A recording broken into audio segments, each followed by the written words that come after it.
वुआ की तेज आवाज पूरे जंगल में गूंजती है। तभी अचानक एक मुखौटा सामने आता है। उसकी आंखें लाल चमक रही हैं, जैसे किसी अनदेखी शक्ति ने इंसानी शरीर पर कब्जा कर लिया हो। ये कोई नाटक नहीं है, कोई साधारण डांस परफॉर्मेंस भी नहीं है। ये है भूताकोला, तुलुनाडु की वो रहस्यमय परंपरा जहां देवता खुद इंसानों के बीच उतरते हैं। फिल्म कंतारा ने इसी परंपरा को पर्दे पर जिंदा किया था। और शायद कंतारा देखते वक्त आपके दिमाग में भी ये सवाल आया हो कि ये पंजुरी और गुलिगा नाम के देव कौन है, इनका इतिहास क्या है। वेल, यही सवाल मेरे दिमाग में भी आया था और जब मैंने इस टॉपिक पर रिसर्च की थी तो मैं भी चौंक गया था। जिस मूवी को मैं सिर्फ इंटरटेनमेंट के लिए देख रहा था, उसका इतिहास कितना ज्यादा गहरा और दिलचस्प है, इसका मुझे अंदाजा नहीं था। ये कहानी भगवान शिव पार्वती से लेकर भगवान विष्णु तक जाती है और आज हम इसी कहानी को जानने वाले हैं। और इस रहस्यमय सफर की शुरुआत होती है जंगल के रक्षक से, द प्रोटेक्टर ऑफ फॉरेस्ट।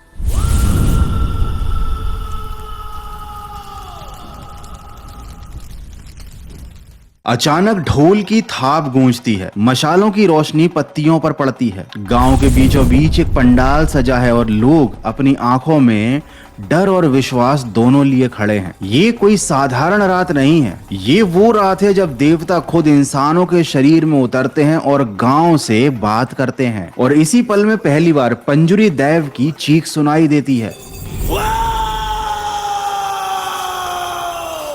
ये सिर्फ आवाज नहीं है, ये है जंगल की धड़कन। पंजुरी देव की कथा की बात करें तो कहा जाता है कि पंजुरी का जन्म कैलाश पर्वत के जंगलों में एक जंगली सुअर के रूप में हुआ था। बचपन में तो वो काफी शांत और मासूम थे, लेकिन जैसे जैसे वो बड़े हुए उन्होंने कैलाश पर्वत के जंगलों के पेड़ पौधों को नष्ट करना शुरू कर दिया। और इस बात से भगवान शिव काफी ज्यादा क्रोधित हुए और उन्होंने पंजुरी को दंड देने का निश्चय किया। लेकिन पंजुरी थे माता पार्वती के काफी ज्यादा प्रिय। उन्होंने भगवान शिव को ऐसा करने से रोका और ये भी समझाया कि इसमें पंजुरी का दोष नहीं है, बल्कि प्रकृति का है, ये उसका नेचुरल स्वभाव है। इसके बाद शिव जी का गुस्सा शांत हुआ और उन्होंने पंजुरी को एक जिम्मेदारी ही सौंप दी। उन्होंने आदेश दिया कि पंजुरी देव अब पृथ्वी पर इंसानों की और प्रकृति की, यानी खेत, पेड़ पौधे और जंगलों की रक्षा करेंगे। तभी से पंजुरी कोई साधारण जानवर नहीं रहे, बल्कि भगवान शिव के इस आदेश की वजह से उन्हें शक्तियां मिली और धरती पर वो